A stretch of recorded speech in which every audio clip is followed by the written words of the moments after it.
Hello everybody, today we're gonna talk about personal protective equipment at laboratory. Personal protective equipment is a barrier, gear or clothing that will protect us from a possible exposure to hazards such as chemicals, burns, hot materials, sharp or falling objects. It is important to know that this equipment will not reduce or eliminate hazards, it will just protect the wearer from it. There are different kinds of protective equipment depending on the area of the body covered. Now we're going to talk about each of them. First, we have face and eye protection. This includes face shields and safety glasses or goggles if we are covering only eyes.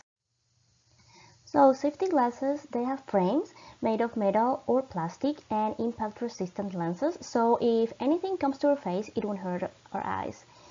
And now we have goggles. They are a tight-fitting protection that will cover our eyes, eye sockets, and facial areas surrounding eyes.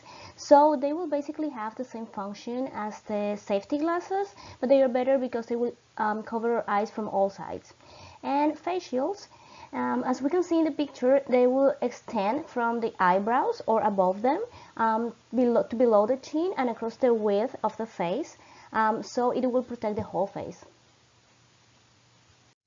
For torso protection, we're going to use a lab coat.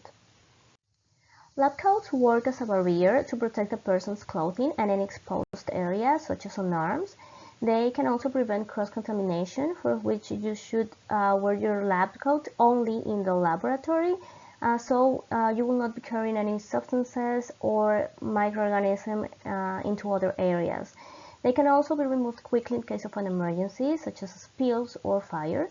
Lab coats can be made of different materials like cotton, synthetic, flame retardant or resistant materials, or rubberized, depending on the needs.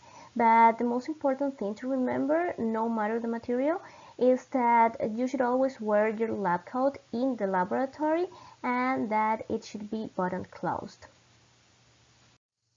Gloves help protect hands against the skin absorption of chemicals, burns, or lacerations.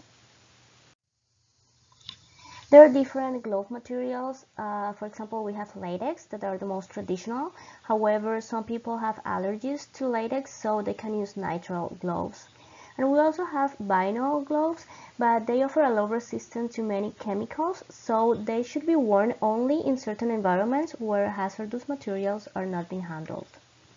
About shoes, always wear closed-toe shoes in a lab.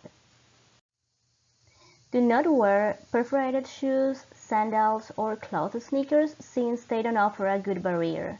And notice also that leather shoes tend to absorb chemicals, so if contaminated, you may have to discard them.